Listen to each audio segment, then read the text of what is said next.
Hello friends, எல்லாருமே நல்லா இருக்கீங்கன்னு நினைக்கிறேன். இன்றைக்கி நம்ம பீர் பாட்டில் வச்சு சூப்பரான ஒரு ஃபிஷ் டேங்க் தான் பண்ண போகிறோம். இதில் என்ன ஸ்பெஷலாக நம்ம கிளாஸ் பாட்டில் வந்து கையாலேயே தான் கட் பண்ண போகிறோம். ஸோ வாங்க எப்படி கட் பண்ணுறது எல்லாமே நம்ம பார்க்கலாம். ஸோ வாங்க வீடியோக்குள்ளே போகலாம். இது செய்கிறதுக்கு நமக்கு ஒரு பாட்டில் வேணும். அது பக்கத்தில் உள்ள ஸ்க்ராப் ஷாப்பில் வாங்கிக்கோங்க. 5 to 10 rupees தான் வரும். அதுக்கப்புறம் ஒரு உள்ளன் நூல் எடுத்துக்கோங்க. உள்ளன் நூல் இல்லைனா ஏதாச்சும் ஒரு கயிறு அது எடுத்துக்கோங்க. அதை வந்து உங்களை பாட்டில் எந்த இடத்துல கட் பண்ணணுமோ அந்த இடத்துல வச்சு நல்லா டைட்டாக சுற்றிடுங்க. அந்த கயிறை நிறைய ரவுண்ட் சுற்றுங்க. ஸோ கொஞ்சம் டைட்டாக இருக்கும். அதனால நமக்கு கட் பண்ணுறதுக்கும் ரொம்பவே ஈஸியாக இருக்கும்.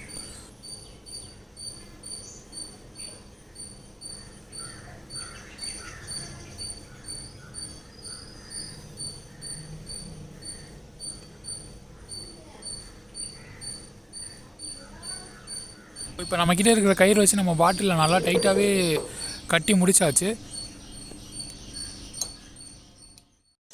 நெக்ஸ்ட் நமக்கு கொஞ்சோண்டு கெரோசின் வரும். அது ஒரு குட்டி கப்பில் எடுத்துக்கோங்க. அந்த மணெண்ணெயை நம்ம சுற்றி வச்சுருக்க கயிறு மேலே ஃபுல்லாக ஸ்ப்ரெட் ஆகிற மாதிரி ஊற்றிக்கோங்க.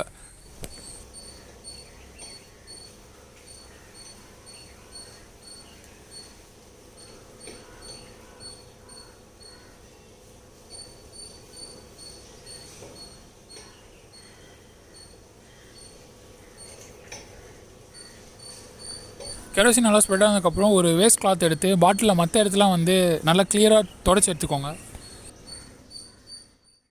ஸோ இப்போ நம்ம இதை வந்து ஃபயர் பண்ண போகிறோம். அந்த கயிறு இருக்கிற இடத்துல மட்டும் நீங்கள் வந்து இப்போது ஒரு மேஸ்டிக் வச்சு ஃபயர் பண்ணிவிடுங்க. நம்ம சுற்றி வச்சுருக்க கயிறு வந்து நல்லாவே எரிய ஆரம்பிச்சிருச்சு. அது வந்து இப்போது பாட்டிலில் நல்லாவே வந்து சுற்றிட்டே இருங்க. ஒரு 2 to 3 minutes வந்து நல்லா சுற்றினாலே போதும். பக்கத்தில் வந்து ஒரு பெரிய டப்பு இல்லைனா ஒரு பக்கெட்டில் வந்து நல்லா நிறைய தண்ணி எடுத்து வச்சுக்கோங்க. இந்த மாதிரி பண்ணுறதுனால நம்மளோட கிளாஸ் பாட்டில் வந்து ரொம்பவே ஈஸியாக பிரேக் ஆகும். இது எப்படின்னா நம்ம கயிறு சுற்றி வச்சுருக்க ப்ரெஷர் அண்டு கெரோசினோட பவர்னால அது வந்து ஹீட் ஆகி நம்ம கிளாஸ் பாட்டில் ஈஸியாக பிரேக் ஆகும். ஸோ இப்போ வந்து 2 to 3 minutes வந்து நல்லா எரிஞ்சிட்ருக்கு.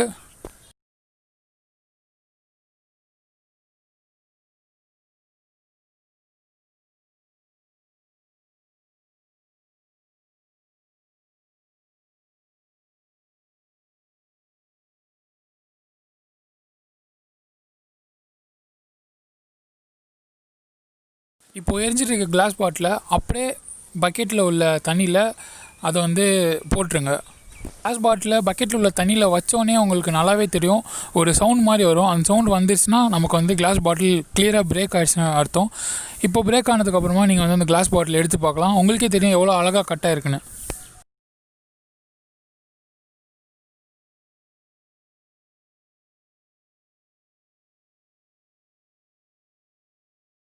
ஸோ நம்மக்கிட்டே இருந்த கிளாஸ் பாட்டில் அழகாகவே கட் பண்ணி முடிச்சாச்சு. ஸோ இதுக்கப்புறம் நம்ம இதை வச்சு எப்படி ஃபிஷ் டேங்க் பண்ணலாம் அப்படிங்கிறத பார்ப்போம். நமக்கு கிளாஸ் பாட்டிலோட கீழ் பாட் மட்டும்தான் வேணும். ஸோ மேல் பாட்டை எடுத்து வச்சுருங்க. கீழ் பாட்டோட எஜஸ்லாம் வந்து ரொம்பவே ஷார்ப்பாக இருக்கும். ஸோ சாண்ட் பேப்பர் இருக்கும். அந்த சாண்ட் பேப்பர் வச்சு மேலே நல்லா வந்து தேய்ச்சி எடுத்துக்கோங்க. ஸோ நம்ம கையில் பட்டாலும் கீறாமல் இருக்கும்.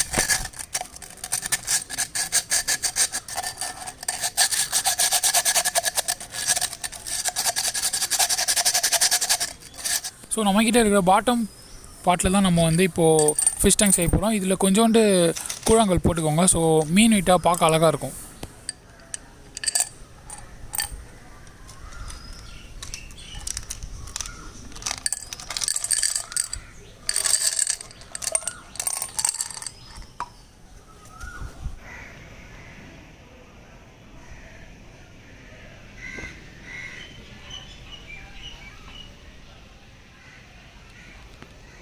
இந்த பாட்டிலில் நம்ம நிறைய கல் போட்டாச்சு. ஸோ இப்போ இதில் வந்து நம்ம தண்ணி ஊற்றலாம்.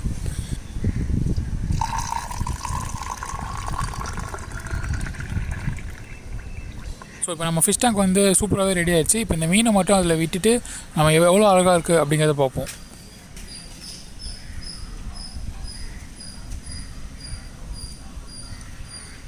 இந்த மீன் பேர் வந்து ஃபைட்டர்னு சொல்லுவாங்க. இதுக்கு வந்து ரொம்ப பெரிய இடம்லாம் தேவையில்லை, ஒரு குட்டி இடம் இருந்தாலே போதும். ஸோ இந்த மாதிரி ஏதாச்சும் ஒரு மீன் வாங்கிக்கோங்க. அதுதான் வந்து இது பார்க்குறதுக்கும் ரொம்ப அழகாக இருக்கும். ஸோ அவ்வளோ ஃப்ரெண்ட்ஸ், நம்மளோட இன்னொரு ப்ராஜெக்ட் வந்து சூப்பராகவே முடிஞ்சிருச்சு. இது மாதிரி நீங்களும் வீட்டில் வந்து வேஸ்ட்டாக இருக்கிற கிளாஸ் பாட்டிலில் இந்த மாதிரி ஒரு ஃபிஷ் டேங்க் வந்து செஞ்சு பாருங்கள். வீடியோ பிடிச்சா லைக் பண்ணுங்கள், இல்லை டிஸ்லைக் பண்ணுங்கள். நம்ம நெக்ஸ்ட் வீடியோவில் பார்ப்போம்.